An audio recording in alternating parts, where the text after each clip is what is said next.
আজকে সোনারপুরে আমাদের সর্বভারতীয় সাধারণ সম্পাদক এবং সাংসদ অভিষেক বন্দ্যোপাধ্যায় যখন নির্বাচনোত্তর সন্ত্রাসে নিহত এক কর্মীর বাড়িতে যাচ্ছিলেন তার পরিবারের পাশে থাকতে, সেই সময় সংগঠিতভাবে, পরিকল্পিতভাবে এবং চক্রান্তমূলকভাবে তার উপর আক্রমণ করা হয়েছে।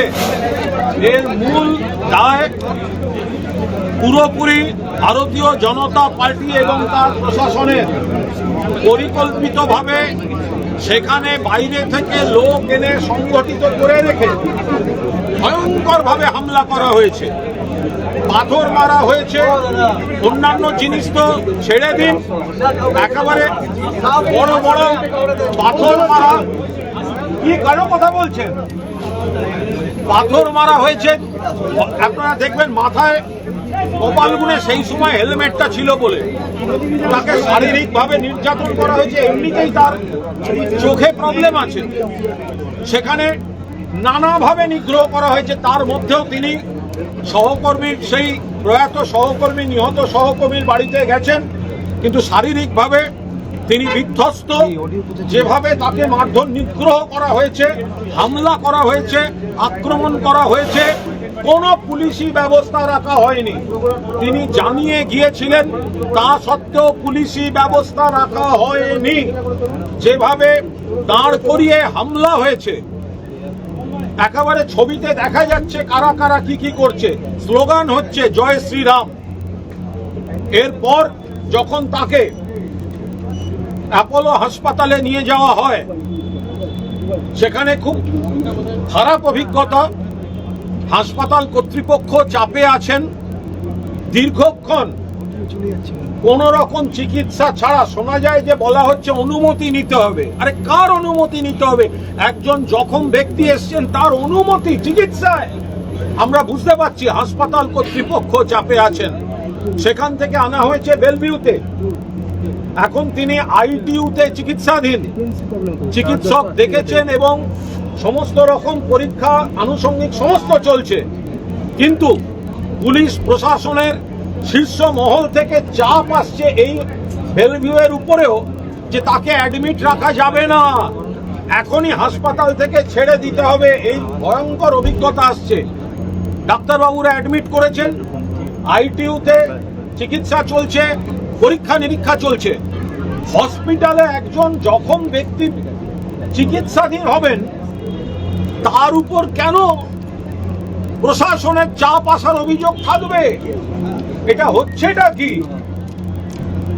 আমাদের অভিষেক বন্দ্যোপাধ্যায়, তাকে যেভাবে আজকে হামলা করা হয়েছে, তাতে আইন শৃঙ্খলার কি পরিস্থিতি, প্রতিহিংসার রাজনীতি কোথায় যেতে পারে, কিভাবে সংগঠিতভাবে বাইরে থেকে লোক এনে আগাম তাহলে তৃণমূল নেতারা, নেত্রীরা আমাদের আক্রান্ত বা নিহত সহকর্মীদের কাছে যখন যাব, সেই পরিবারে যখন যাবেন আমাদের শীর্ষ নেতা নেত্রীরা, তখন কি আগাম খবর থাকলে এইভাবে লোক এনে এইভাবে একেবারে প্রাণঘাতী আক্রমণ করা হবে? আজকে তো কার্যত খুন করার চেষ্টা হচ্ছিল।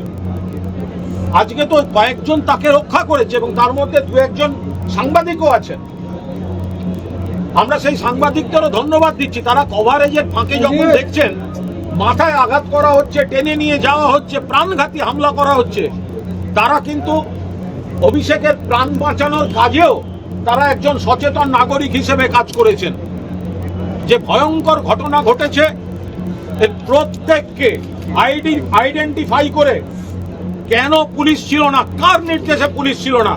যে অভিষেক বন্দ্যোপাধ্যায়কে কমাস আগেও ভারতবর্ষের দূত হিসাবে যে সাংসদদের পাঠানো হচ্ছিল পৃথিবীর বিভিন্ন দেশে, তার মধ্যে অন্যতম সেরা মুখ বাংলার অভিষেক বন্দ্যোপাধ্যায়। তিনি যখন যাচ্ছেন, তাকে আক্রমণ করা হচ্ছে, দীর্ঘ সময় কোনো পুলিশ নেই, কোনো নিরাপত্তা নেই। এটা হচ্ছে কি করে? তার মানে নিশ্চিতভাবে পরিকল্পিতভাবে যেমন হামলাকারীদেরও সংগঠিত করা হয়েছে, তেমনি নিরাপত্তা কর্মীও রাখা হয়নি। এবং শুধু তাই নয়, যখন তারা হসপিটালে আসছেন, আমরা হসপিটালকে দোষ দিচ্ছি না, কারণ তাদেরকে হসপিটাল চালাতে হয়, একটি হসপিটাল চিকিৎসাই করতে পারলো না, যে ওপর থেকে নির্দেশ আসছে, এখনো নির্দেশ আসছে না যে ওনার চিকিৎসা করা যাবে কিনা, সরিয়ে আনতে হলো।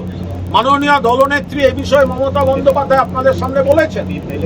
আবার এখানে অ্যাডমিট হয়ে গেছে আইটিইউতে, সেখানে শোনা যাচ্ছে তাদের কর্তৃপক্ষকে বলা হচ্ছে অবিলম্বে রিলিজ করে দিতে, রাখা যাবে না। মানে কি? একজনকে এইভাবে মারা হলো, আহত করা হলো, অ্যাটেম্পট টু মার্ডার হলো, তার শারীরিক যা যা প্রবলেম, ওর তো চোখেও একটা প্রবলেম আছে, সেগুলো খতিয়ে দেখা হবে না?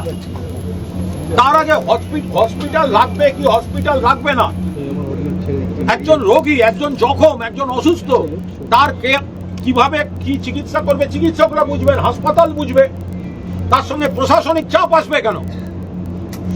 আমরা এর তীব্র নিন্দা করছি।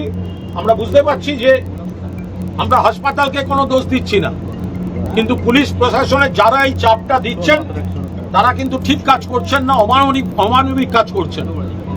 আপাতত অভিষেক বন্দ্যোপাধ্যায় আইটিইউতে আছেন, চিকিৎসা চলছে, ডাক্তারবাবুরা দেখেছেন, যে যে পরীক্ষা দিয়েছেন সেই সমস্ত পরীক্ষা নিরীক্ষাগুলি করার প্রসেস চলছে। কোথায় কোথায় চোট লেগেছে? নিরাপত্তা বাড়ানো হলো, নিরাপত্তা বাড়ানো হয়েছে অলরেডি। আমরা এই মুহূর্তে এর বাইরে কিছু বলছি না। আমরা অতীতে দেখেছি, আমাদের দেশে খুব খারাপ অভিজ্ঞতা আছে, যে প্রয়াত প্রাক্তন প্রধানমন্ত্রী রাজীব গান্ধী নির্বাচনে পরাজিত হওয়ার পর, ক্ষমতাচ্যুত হওয়ার পর তার নিরাপত্তা কমিয়ে দেওয়া হয়েছিল। কারা কমিয়েছিল? ভিপি সিং এর সরকার। সেই সরকারের দুটো ডান হাত বাঁ হাত কে ছিল? একটা ভারতীয় জনতা পার্টি আর একটা মার্ক্সবাদী কমিউনিস্ট পার্টি। এবং সেই সময় যখন নিরাপত্তা কমিয়ে দেওয়া হলো, সেই সুযোগে তাকে ভয়ঙ্করভাবে হত্যা করা হয়েছিল। আমরা কোনো আশঙ্কা অমুক তমুক এত তুলনায় যাচ্ছি না, কিন্তু এই ধরনের ভয়ঙ্কর নিদর্শন আমাদের ইতিহাসে আছে। অভিষেক বন্দ্যোপাধ্যায়ের নিরাপত্তা তুলে নেওয়া, অভিষেক বন্দ্যোপাধ্যায়কে তার নির্ধারিত ঘোষিত প্রশাসনকে জানানো সফরের আগে কোন রকম পুলিশ নিরাপত্তা না দেওয়া, দীর্ঘক্ষণ হামলাকারীদের হাতে ছেড়ে দেওয়া, এগুলো কিন্তু পরিকল্পিত চক্রান্তের স্পষ্ট ইঙ্গিতবাহী। পার্টি এ বিষয়ে যথাযথ পদক্ষেপ নেবে।